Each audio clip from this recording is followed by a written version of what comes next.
everyone to the 5-part ECHO series using telementoring to optimize quality of care and quality of life for patients with metastatic kidney cancer. We lovingly refer to this ECHO series as TOQQ RCC, and we encourage you to do the same.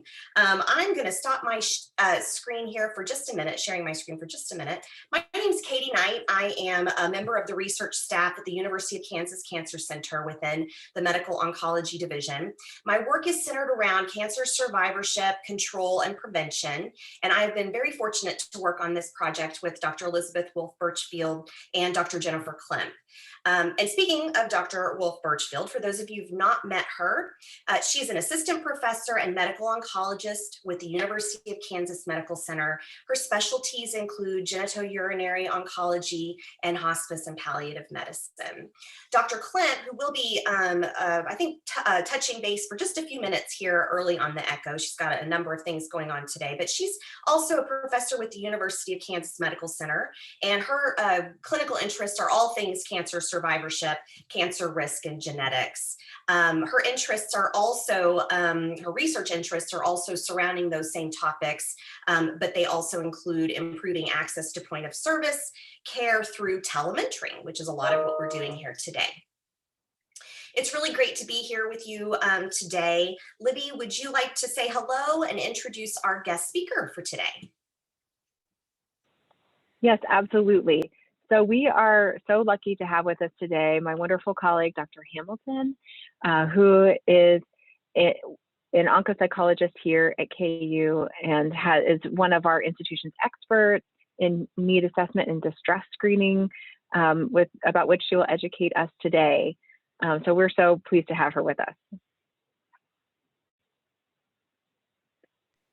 Thank you for having me. I'm excited to be here. Thank you. We're glad to see you.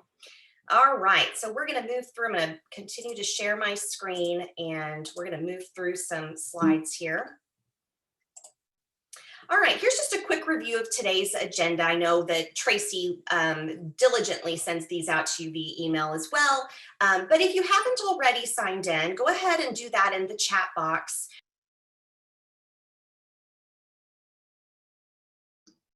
Katie, we just lost you. Unmute.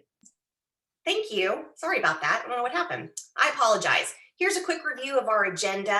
I'm going to go through the next few slides rather quickly. They're going to be some housekeeping slides.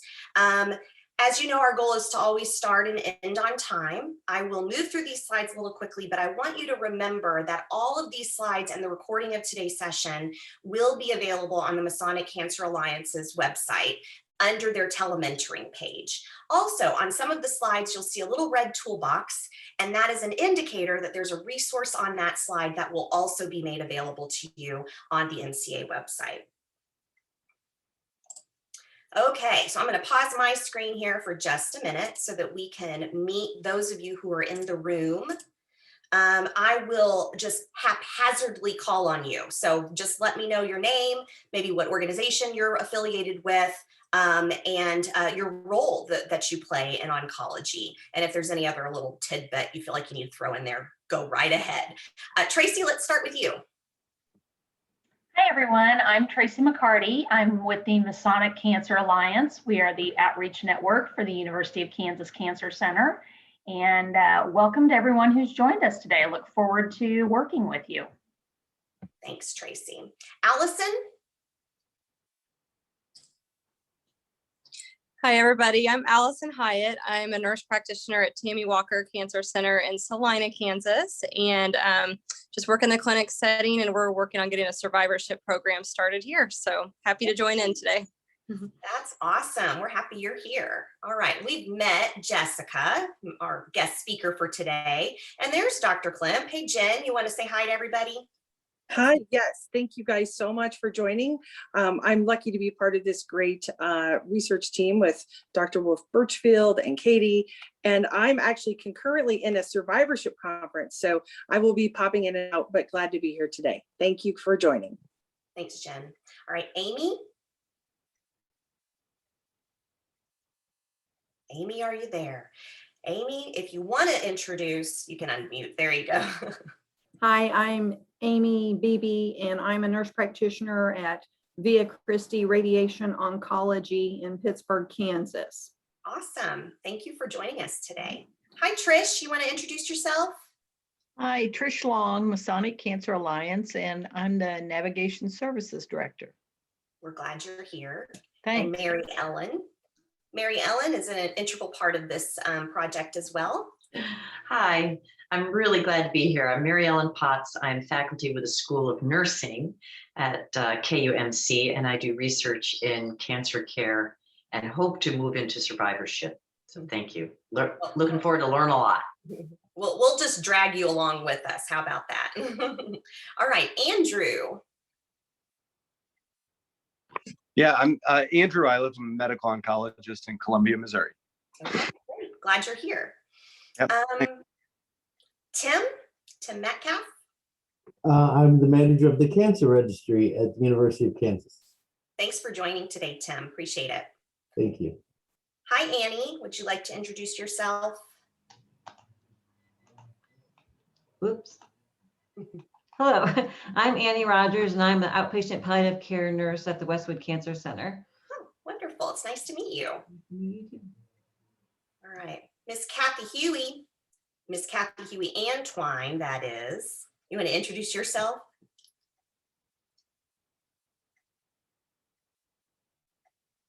Maybe not.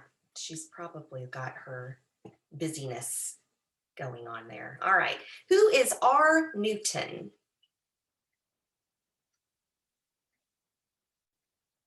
All right, moving on. We'll go with E. Magana. Oh, that's Rhonda Newton. Sorry, she did comment in the chat box. She's someone we're pleased to work with here at KU, nurse coordinator, clinical nurse coordinator, and in GU, and she just doesn't have access to a microphone. That may be the case with Kathy Davis as well. It probably is. Thank you so much, you guys, for being here. Appreciate it. And what about, is it Magana or Majana? How do we say that name? Hi, it's Elissa. My last name's actually Nola, so it's irrelevant. It's either one of those. That's great. Yes, I'm a nursing supervisor in Westwood Exam at KU. Oh, awesome. Thank you. It's good to see you and meet you. I'm glad you're here. Meredith Cooper.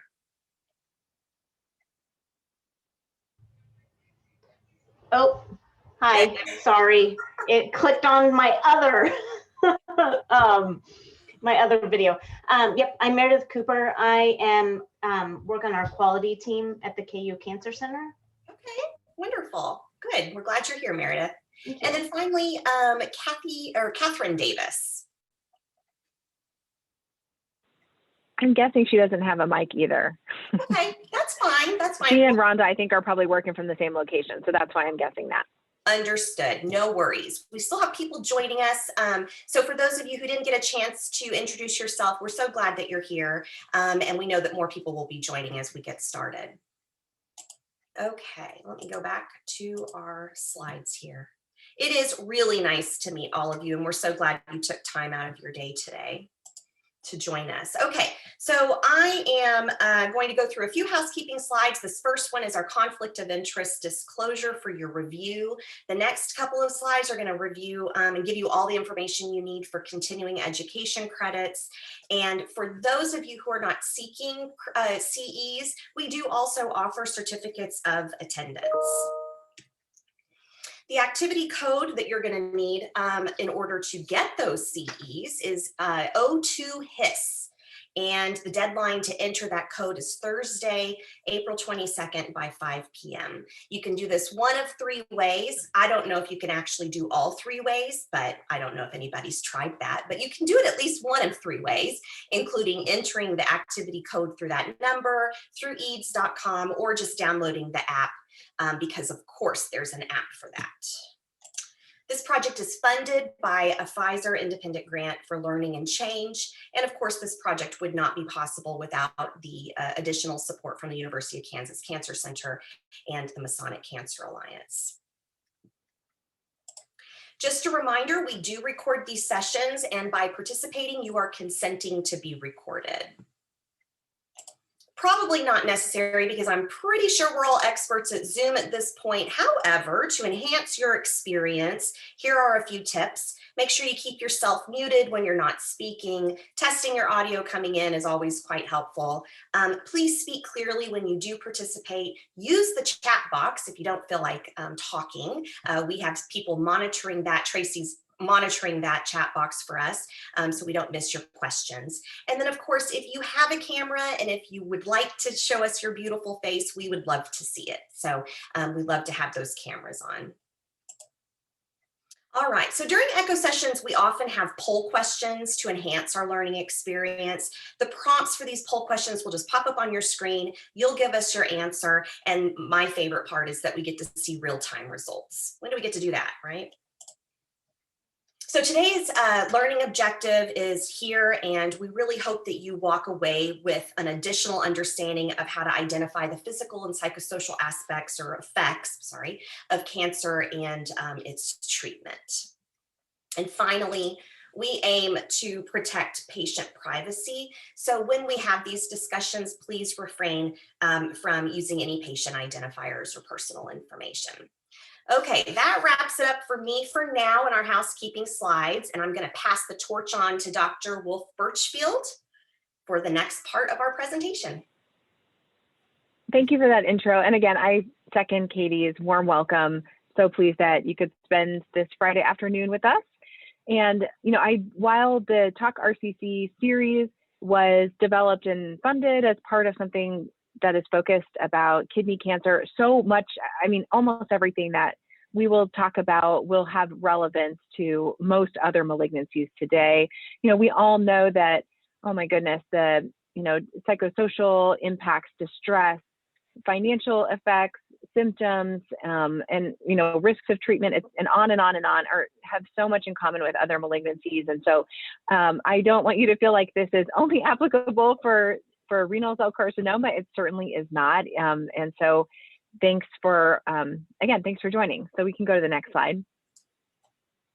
When evaluating patients, in addition to trying to get a sense of their state, the cancer stage, cancer identity, treatment options, it's just clear that every patient we meet is a true unique individual who has a different narrative, has different life experiences and different needs. And the truth is that when we're meeting people, sometimes it's a little bit hard to know how to support them best. A lot of times folks come in with, you know, hoping to learn more about their disease, but they may not have even had the opportunity to think through what their experience has been getting the diagnosis and where to go from here. And so it can be difficult. For example, in the case of these gentlemen, they had their own goals that we were able to elucidate, but they didn't come in with any particular needs that they had identified or that they were able to state. So it's hard to know, how do we envelop these people with support? How do we make a path forward in addition to creating the medical plan for their cancer? So, you know, we all know that patients are much more than a diagnosis on a screen. And so we want to provide comprehensive care whenever we can. And so after doing some of the medical steps that we need to do in order to help figure out a path forward, a medical path, it's so important for us to understand how to care for someone as an individual based on what their experiences are, what their needs are, and kind of where they have gaps in their support networks. So trying to figure out what their symptoms are, evaluate their prognostic awareness and kind of medical understanding of their circumstances. Those are such important tasks. And it can be really hard, especially in early visits. My gosh, it's so hard to know how to prioritize because we often have kind of a waterfall of things that we're coming into. And so it's hard to know how to choose what is the most urgent in addition to making a medical plan for them. You can go to the next slide. So, you know, distress is really important. And we're lucky to have an expert with us today, Dr. Hamilton, who has really led the charge at our institution in developing needs assessments and to help patients understand distress. And so I'm going to pass the torch over to her to talk some about kind of the experience of distress from her perspective and knowledge as an oncopsychologist, and then to give us more information about how to screen for this in a patient-centered way that also is realistic with the workflows that we all that we all have to acknowledge and we all work within. Thank you, Dr. Wolf Birchfield. I'm so glad to be here today and to talk to you a little bit about what we've been doing at the Cancer Center as far as the implementation of distress screening. And I think it's important to note also the needs assessment. So what we call, because we really want to identify what some of these comprehensive needs are for our patients. Distress is an aspect of that, but as you were mentioning with these two cases, it's a lot more than just a number. So being able to identify what those unmet needs are so that we can provide support for our patients. I also briefly want to give a little bit of kudos to Meredith Cooper, who's on the call today, because she's our quality person and she and I work very closely together in trying to get this implemented throughout our health system. So I'm so glad she happens to be here today and for all of her effort and support in getting this patients screened appropriately as well.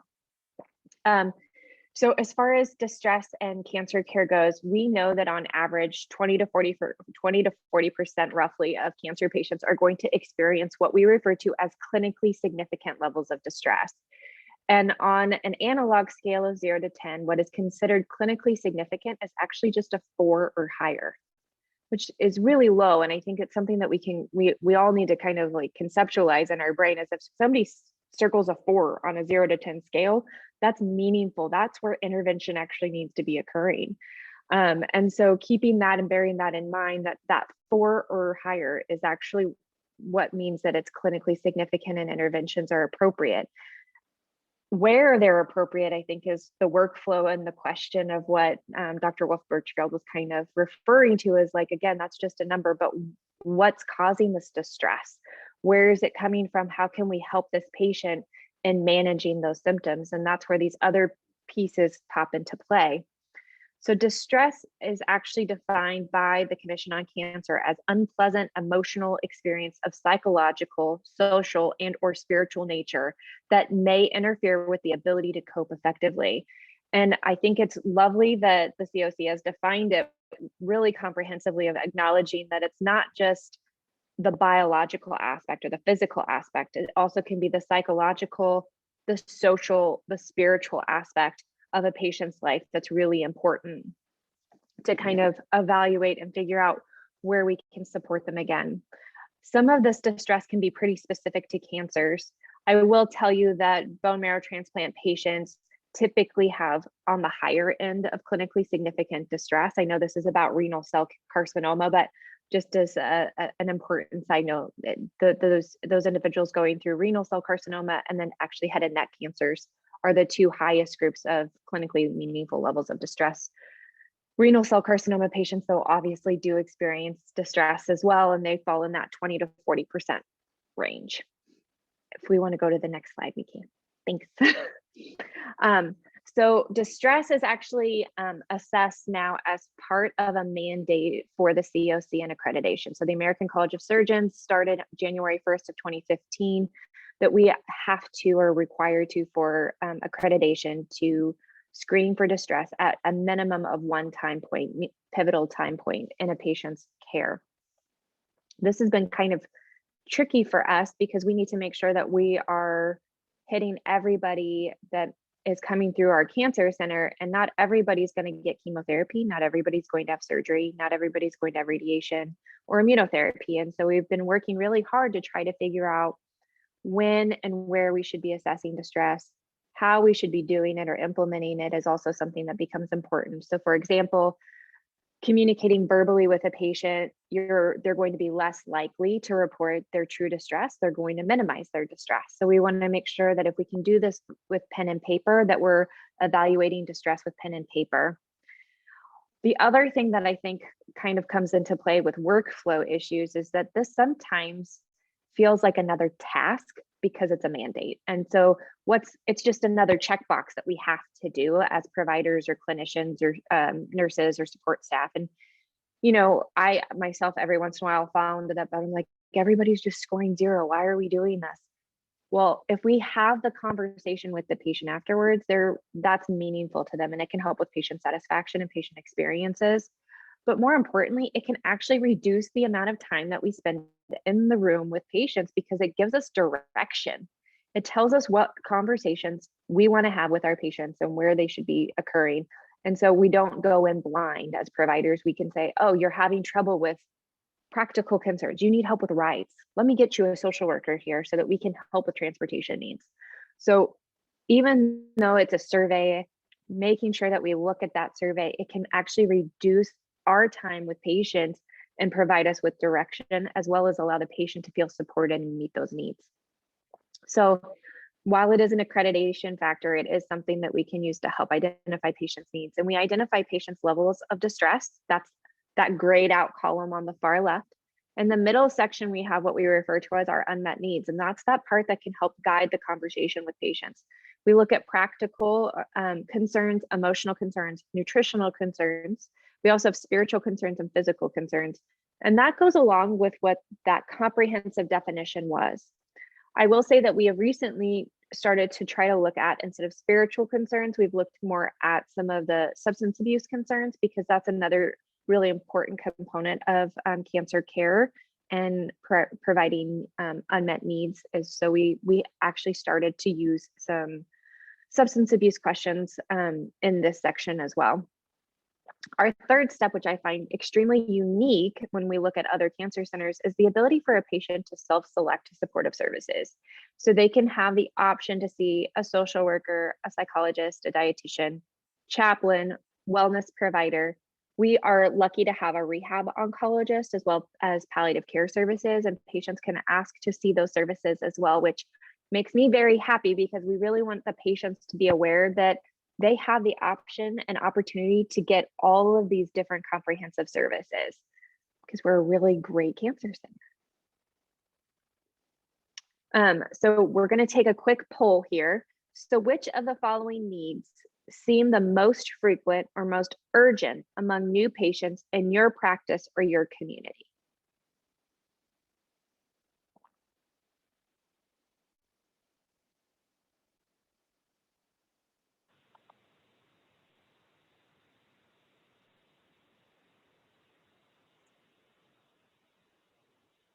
My thing came up for me to vote, but I can't vote as a panelist. It's kind of funny. I know. Cheating. Tracy, does it look like everybody's pretty much contributed there? Got 10 out of 14. The poll is now closed. Okay. So these are our results. Like practical wins the day. Yeah, this is very interesting. So if I was cheating, I was going to put practical. So I would have fallen in that group with people too.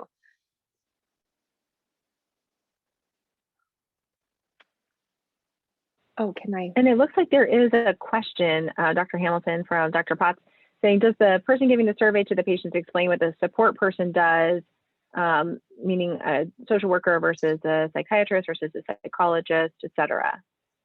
So that's a really great question. And only if the patient is asking. One of the things that we have done in the past is we have a handout or a flyer that just briefly goes over what all the supportive services are and what they do. And that is hopefully being given to the patient when they're also given the form, so that if they wanted to refer to that, they could. But the goal for us, and as you look at this next slide with the workflow, is actually for patients to always be able to have the discussion with the provider afterwards. Our workflow is actually created so that it's driven by that conversation, not necessarily by the results of the distress thermometer. So as far as workflow goes, I'm going to break this out very quickly. So in our chemotherapy patients, we usually do distress screening at what we refer to as second touch or toxicity check or education appointment, depending on the location at our cancer centers. So it's not the first appointment. And we do that because a lot of times at that first appointment, there's a lot of distress, elevated feelings and emotions, because it may be the first time that they're being told that they have cancer.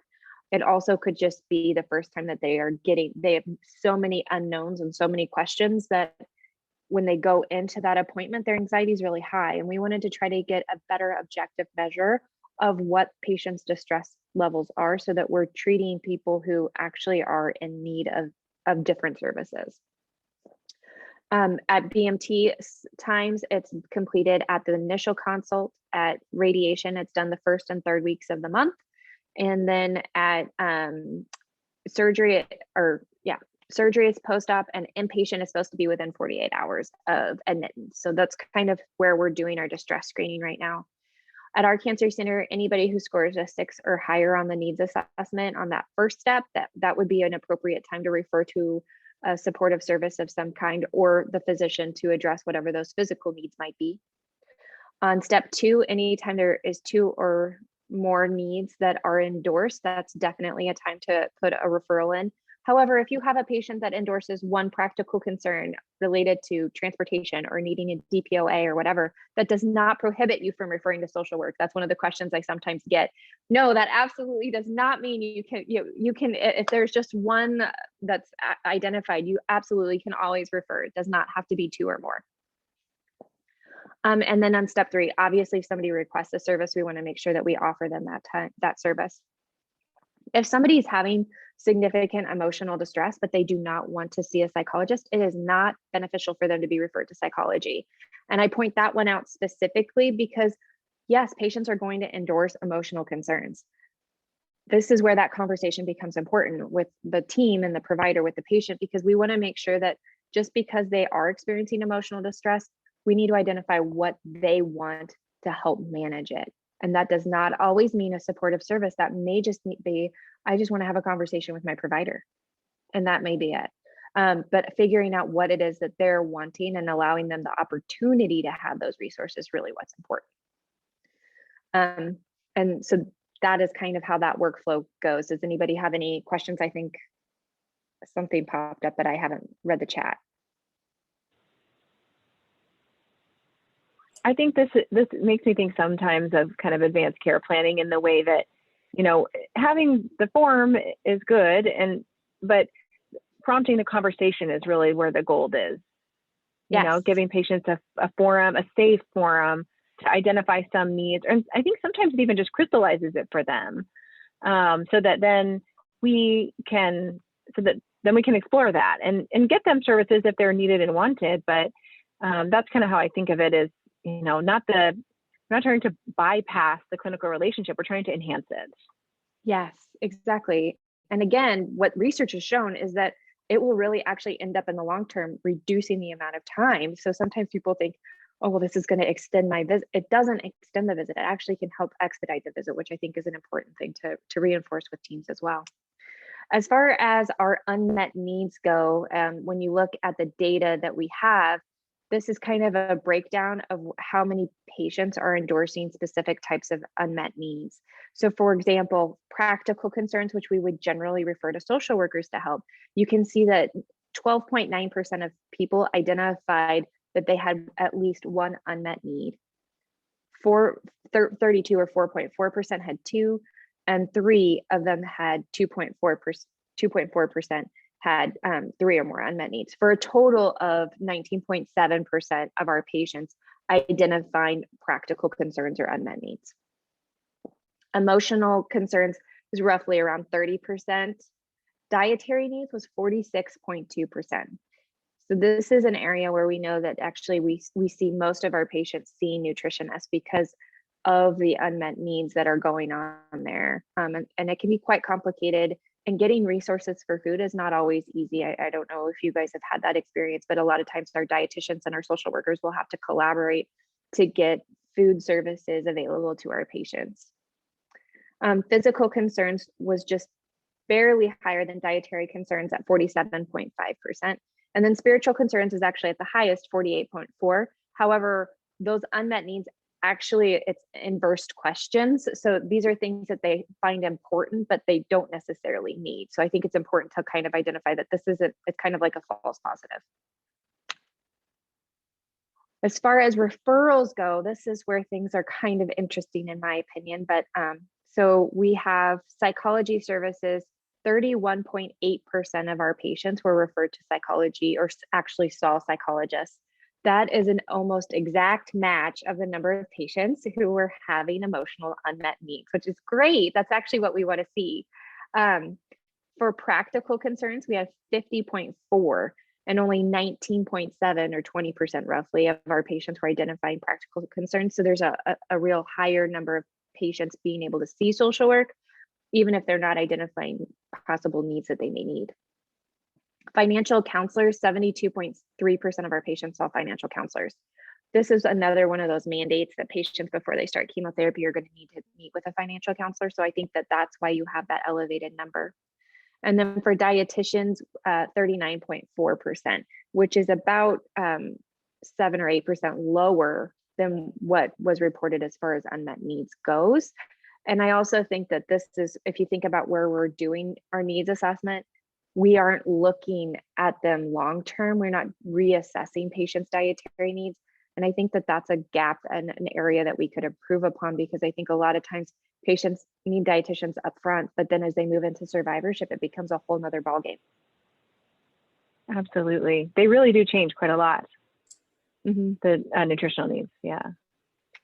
So I'm going to stop the screen or stop sharing for just a second, just to give people an opportunity to ask Dr. Hamilton any questions.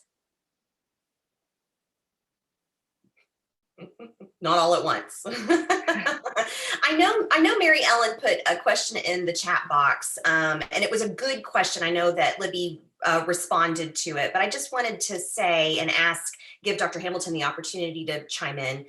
She asked if how do you explain to patients kind of what a social worker, a lot of people don't understand social work and the roles that sometimes they can play, particularly in oncology. And so Mary Ellen was kind of curious about how that is explained to patients. And obviously there's plenty of people being referred and utilizing the service. So yeah, so as far as our supportive services goes, we do have a handout that kind of briefly describes what each of the services are. I think team by team at our cancer center, it kind of depends on what the team makeup is and how they want to utilize services. I know that for a long time, and I think this still holds true in most instances, that we try to get most of our head and neck cancer patients very early on set up with a nutritionist or a dietitian, as well as a social worker, because of those unique circumstances with their cancer care. With renal cell carcinoma, I feel like social workers and dietitians are they're still very important components of the game. Breast cancer social workers are almost always involved from the very, very beginning of cancer treatment as well. But our social workers' jobs are really related to case management a lot of the time. They are awesome people. They get individuals resources, they get DPOA set up, they get transportation, lodging. If there are foundational supports, they're aware of them, and they get grants and funding for prescriptions, to trips, to whatever it might be, help getting house cleaned, whatever it is. And getting family involved and supporting them along the way, getting referrals for PT, or if they need physical help or other items, they're also usually really readily available in the clinic for them. Awesome. That has changed a little bit with COVID, because they only have one person at the cancer center at a time, but there's a lot of phone calls and getting patients to different resources that way. Awesome. Thank you. Thanks for that. And Mary Ellen also asked about whether all of the cancer clinics, I don't know if she means at KU or more broadly, but so the folks who are seen at any cancer center, KU cancer center location, have access to the same supportive care resources. But we're very lucky because being part of an institution that's on the bigger side means that we have a lot of resources at our disposal. And I know that my colleagues and co-fellows and friends who are in different practice settings don't always have the same on-site access that we are lucky to have, with psychology and onco rehab and palliative care and on and on. So there's a wide spectrum, I think, across oncology in general. Well, thank you so much, Dr. Hamilton. So, to bring it back to the case, because, again, that's always how my brain works. And to think like, okay, well, how do I center it? So, the reason that I brought up these cases, and we're kind of coming back to them now, is to say that, both of these gentlemen are around the same age. They're the same identified gender. They both have intermediate risk metastatic clear cell renal cell carcinoma. It's even the same grade. But when we really look at their needs kind of through something like a needs assessment, we really see that they are very different because they just have different expectations, different psychosocial support or gaps. So for Mr. A, you know, when we really look into his needs further, it was determined that he does have some, he would like some support, but more peer support. He would kind of like to, he would love to meet with a wellness coordinator type person that we have, and also do whatever he can to educate himself about his disease and find peers who have a similar disease or disease state that he does. And Mr. B had a lot of practical and financial concerns. So he, because of his inability to work due to his symptoms, he had a lot of financial insecurity, and so he needed help with kind of with disability and things like that. He had physical concerns with pain. He had nutritional issues and needed to meet with a dietitian, and he self-identified as wanting to meet with a social worker. So I think this is one of those things that if you just look at the case, the vignette by itself about, you know, these are two folks that have a very similar disease on paper, they have very different needs, and we as a team need to really flex and do different things for them. Well, to pivot a little bit, so, you know, in thinking about kidney cancer, since that was the theme of the series, there is one aspect of this topic today that really is kind of a couple aspects that are unique to kidney cancer specifically. But, you know, kidney cancer, we have so many wonderful treatments now, a lot of which have become approved in the past few months even. But, you know, we've had this wealth of data that helps us to risk stratify patients for a while. There are two of them, the MSKCC and then the IMDC risk calculators. And while, and that has evolved as a really important part of assessment for folks who have kidney cancer specifically. And the reason is that it can, treatments are actually approved based on their risk categorization. So I brought this up just to say that this is kind of another medical aspect of the assessment. Initial patient assessment is trying to calculate that risk categorization. And, you know, we only do it one time, which is essentially around the time that they need to be starting systemic treatment. We don't need to kind of recalculate that, even though Dr. Hamilton pointed out that we should be redoing assessments for some of these domains repeatedly, particularly nutrition. So in any case, I just wanted to bring that to light and remind everybody about that. We can go to the next slide. And, you know, in order to, once kind of you've made a comprehensive patient assessment, or you're in the process of doing it, you know, the whole point is to kind of put things back together and figure out how does this all contribute to a medical and support plan for this person. So, you know, when it comes to having a good sense of their, you know, psychosocial and needs and support and symptoms is essential. Once we know their IMDC or their MSKCC risk stratification, that's another factor that we'll incorporate. The decision-making about cytoreductive nephrectomy in this population is really complicated, and we're going to talk more about that in a subsequent session, because it was for a long time considered a standard to remove that kidney that had the tumor in it. However, some recent data has suggested that some folks may either need to bypass that or may be able to bypass that. So we're going to talk about that in the following session.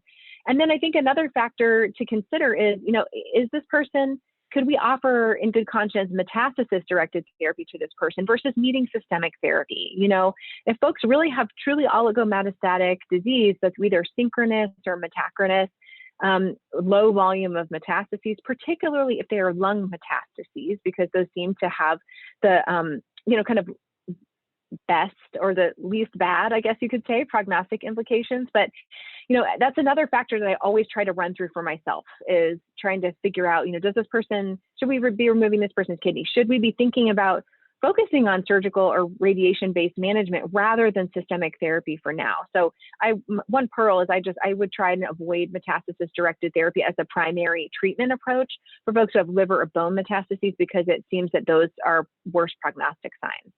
And finally, we can always start with systemic therapy and then do consolidative treatment to these sites.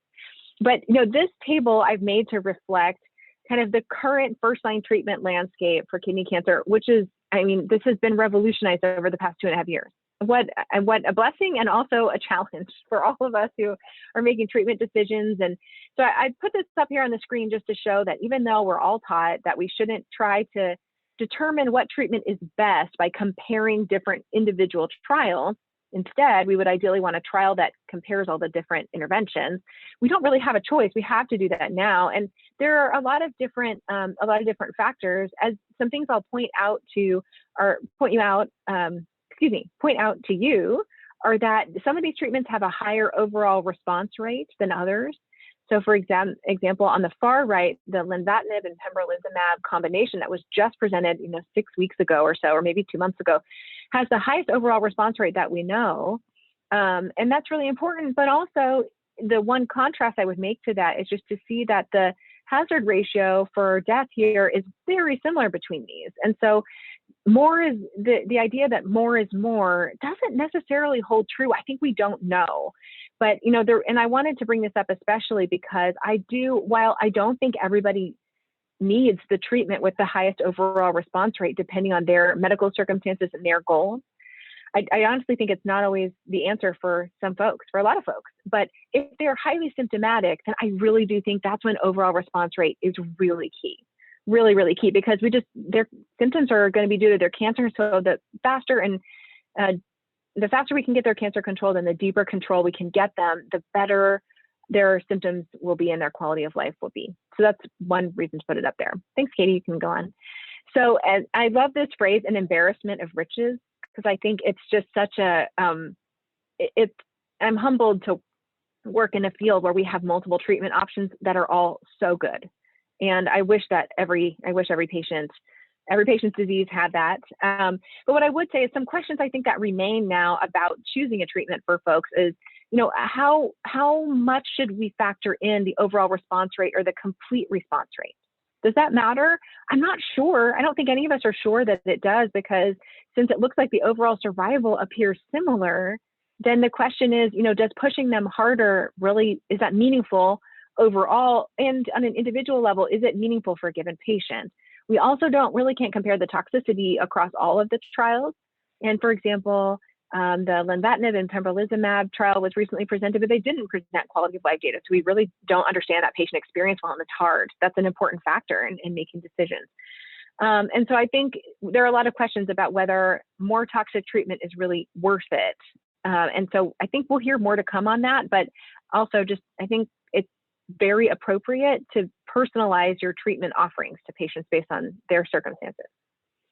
So, and especially because, and I recognize that my role as a GU oncologist is very different from some of my dearest friends and colleagues in oncology, because I'm only treating GU malignancies. I have in awe of so many folks I know who just are taking on the world every day in clinic. They're treating myeloma and breast cancer and glioblastoma and kidney cancer and on. And that is really worthy of praise, because that is the biggest challenge. And especially when facing something like that, I do think it's very tempting to just kind of say, okay, for kidney cancer now, all I'm going to offer to folks is lenvatinib and pembrolizumab, because that has the highest overall response rate and highest complete response rate. And that makes the most sense. And I think that's not medically or ethically wrong. And I think by knowing even some of that data, that makes you a good clinician.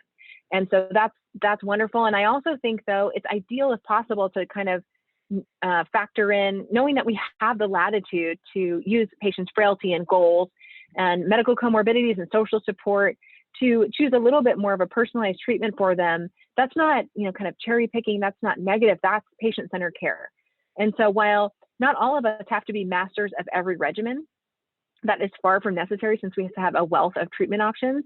I think when possible, to have a couple under your belt, one of which you have more, a couple that you have more experience with and know may be more or less tolerable in the folks who you treat, and some that may be more intense but may have a higher complete response rate, for example, that I think is ideal, because then you can personalize it a little bit. Next slide, please. So, okay, so one poll question is, so even when we know what the best treatment regimen is for a patient, the cost of treatment, especially for oral medicines, my gosh, it can really create barriers. So, one question I have is, because this factors in as financial distress, have you had circumstances where any of you who are clinicians and recommending treatments for any cancer, that patients haven't been able to get the treatment that you actually think is best, or your group thinks is best for them, because they can't afford it? And if you have experienced that and have great resources to advise all of us and mentor all of us, then please share in the chat box, because we want to learn from each other.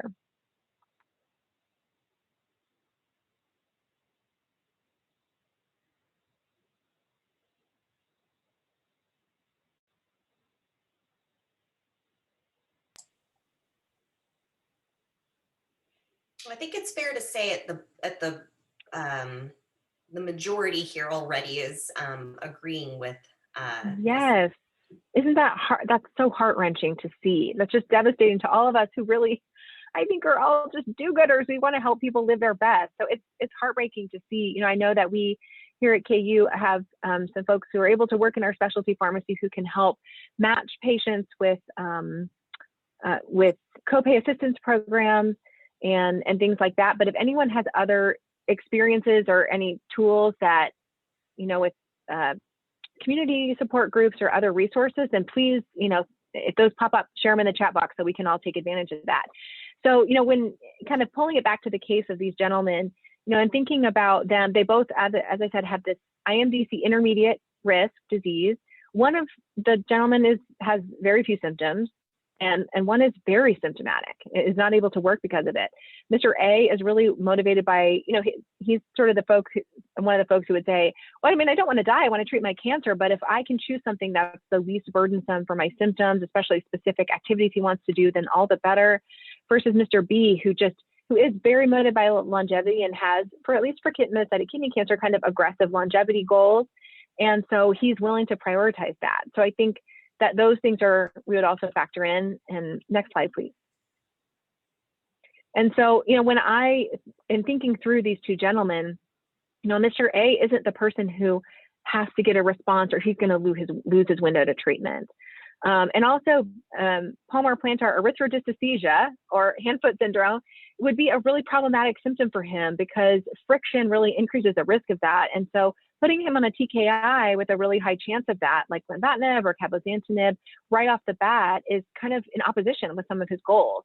Versus Mr. B, who really, he needs relief immediately. And if he doesn't get better clinically, then he may not be able to do any more treatment after a relatively short time. So, you know, that's kind of some other things that come up for me. Next slide, please. And so for Mr. A, you know, my recommendation was actually the nivolumab plus ipilimumab. You know, he's highly educated and he has a lot of insight into his own body. And it felt pretty clear to me that he'd be able to communicate with me anything that's changing. And because one of his goals was to avoid side effects that I personally consider to be very tightly linked to TKIs, one of my goals was to help him avoid that. For Mr. B, absolutely what he really needs is he needs a response. And so we need to go with the treatment that has the highest chance of that so that he can get back to living. We can always mitigate toxicity when we need to. But, you know, I think that something like lenvatinib and pembrolizumab or cabozantinib and nivolumab would be the best choices for him based on their overall response rates. So that's kind of my framework. So on paper, they sure look similar. Two men are similar ages, same risk stratification, same diagnosis, same disease, same stage, but they really need individualized treatments because they have different goals, different needs, and in order for us to really support them as unique individuals in this setting, it felt like they needed different treatments. So that's I'll leave you with clinically there.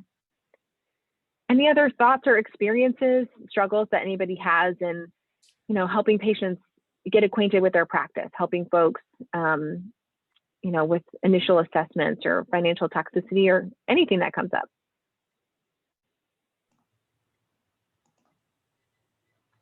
Dr. Wolf-Birchfield, I appreciate you sharing. I mean, over the years of oncology nursing, I've been in it 35 plus years now. And back then it was, oh, breast cancer, this is what you get. You know, this is what you get. And I love now, and I have to, you know, side note of being a palliative care nurse that has changed my eyesight. But that, you know, yes, Mr. A has renal cell carcinoma. I like to say to them, I don't want that cancer in my mind to identify my patient. I like to take that cancer off, put it aside, let Dr. Wolf-Birchfield deal with that. And I want to look at that patient as Mr. A and his individual needs of psychosocial, spiritual, you know, financial, social, however, all those things that we look at and really hone in on what's best for him. So I'm so thankful that providers are looking at that as well when they're deciding these treatment plans, you know, and looking at quality of life and what are the goals of the patient, you know, and listening to them, you know, that's the key. And I love that about our system. I love that about I get the honor of working alongside Dr. Wolf Birchfield at times. And it's just so cool, folks, to see where we've come with this medicine. It really excites me and gives a lot of hope for our patients. So, thank you for sharing Thanks, today. Annie. Mary Ellen did have a question about social services, whether or not, I don't know if I can find it exactly, but basically she was asking, do the same types of services, support services, are they available at most cancer clinics? And I think the short answer is it just depends. It depends on the resources. It depends on where that cancer center is. And, there's just a lot of ifs there. But of course, KU is well equipped with plenty of resources, but that is definitely not the case for every cancer center. Okay, any other questions for Dr. Hamilton or Dr. Wolf Birchfield?